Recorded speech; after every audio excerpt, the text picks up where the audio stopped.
Okay, let's talk about the difference of salary and hourly. What is the difference? Why would you ever go salary? Jared, why did you do such a thing? Okay, so to start, one, promotion-wise, it gets you into promotions much quicker. Second, opportunities. You are available and can change department stores, locations, wherever, travel, expenses, meals, things like that. Yes, you can get this as hourly, but it comes way smoother as salary.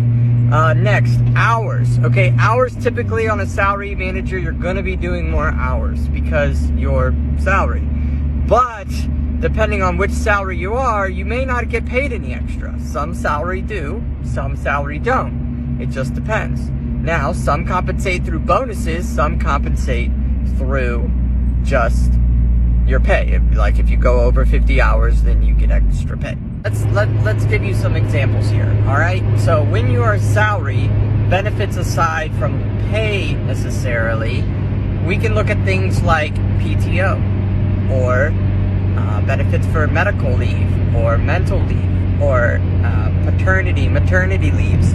Typically when you're hourly, you've got to wait some amount of time. Typically it doesn't start right away. You typically have to wait at least a year before some of those awesome benefits kick in. They want to see you're committed to the company. When you're salary, you get those on day one. Anything you need. You have a baby, you got salary yesterday, and you have a baby today, you get full coverage. Everything's taken care of. You get your 6, 9, 12, whatever weeks off. It's insane. Paid, full. Next, vacation time. Typically with salary, they don't expect you or think you will ever take vacation, so they give you more than you would probably ever use. Now, if you're smart and you take vacation regularly and plan it out, it becomes part of your habit of who you are. That's who that worker is. They take vacation. You get it all.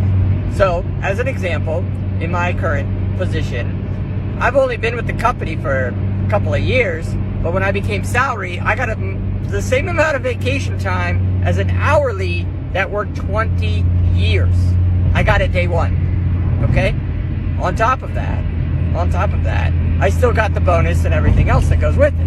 So the amount of vacation you can accrue is insane. It's just outrageous. Now, you say, well, your pay is not that good. Okay, so pay at $21 an hour for an hourly associate doesn't sound all that good, right? Most of you probably make more than that who are watching this. So getting paid $21 an hour, yeah, that's not that good, Jared. But you have to work 50 hours a week to get to match my pay. All right. So any amount of time that I say stay over my 50 hours, let's say I cut into some of my lunch, or I come in early, or I stay later, or I'm supposed to work an extra day, something like that. Oh my goodness, we're talking about massive decrease. You're going from 21 down to like the teens or under double digits in your pay per hour because the math is just horrible for any hour you stay extra. Now on the flip side, let's say I were to go get an hourly job and work less hours. Let's say I only work 40 hours a week, typical. Don't get a same amount of vacation, but I'd have to make $27 an hour to justify my pay. I only want to work 40 hours a week, but I want the same pay. I need $27 an hour. Forget the vacation.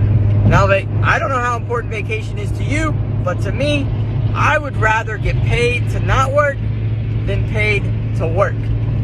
And I'm getting paid to not work by working hard at the time that I'm at the company at that time. So I only have to work 11 months out of the year, but yet I get paid for a full 12. I also get paid consistently.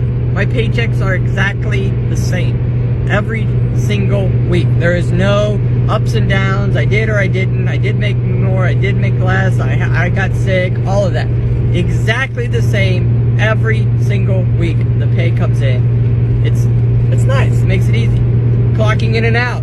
Pain in the butt. I hate it. It's getting faster and easier nowadays. Everybody's doing it on their phone, but there's times where it's like, I don't want to clock in and out. Uniforms. Typically, you have to wear a nicer uniform. And you got to be available.